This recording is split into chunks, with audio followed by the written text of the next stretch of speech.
Sa aking pagtanda, unawain mo sana ako at pagpasensyahan.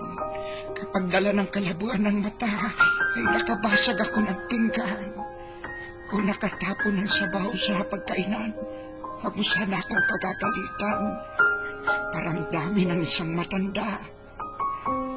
Naawa ko sa sarili ko sa tuwing sinisigawan mo ako.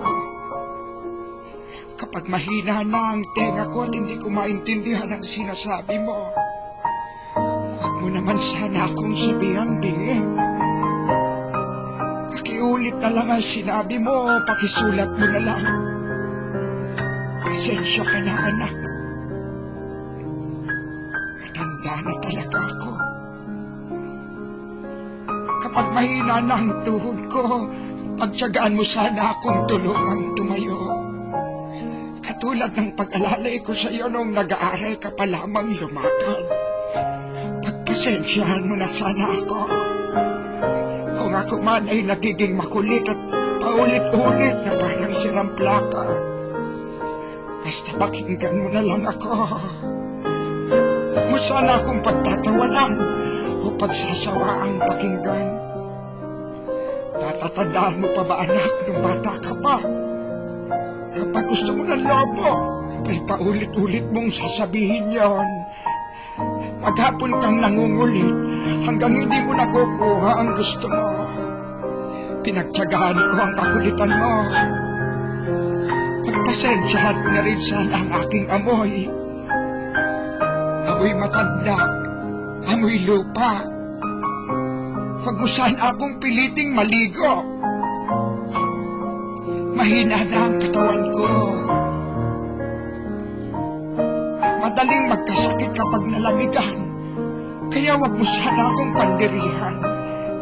Natatandaan mo nung bata ka pa, pinagtsatsagaan kitang habulin sa ilalim ng kama kapag ayaw mong maligo. Pagpasensyahan mo na sana kung madalas ako'y masungit. Dala na marahil ito ng katandaan. Pagtanda mo, maiintindihan mo rin ako. Kapag may konti kang panahon, magkwentuhan naman tayo. Kahit sandali lang, hinip na ako sa bahay. Pagkapong nag-iisa, walang kausap. Alam ko, busy ka sa trabaho. Ipalit nais kong malaman mo na sabik na sabik ako. Makakwentuhan ka kahit alam kong hindi ka interesado sa mga kwento ko. Natatandaan mo, anak, nung bata ka pa. Pinagtyagaan kong pakinggan at intindihin ang pautal-utal mong kwento tungkol sa iyong teddy bear.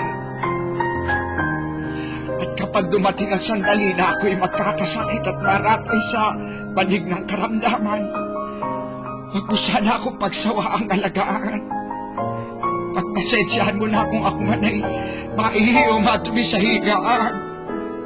Pagtyagaan mo sana akong alagaan sa mga huling sandali ng aking buhay. Total, di naman ako magtatagal. Kapag dumating ang sandali ng aking pagpanaw, hawakan mo sana ang aking kamay.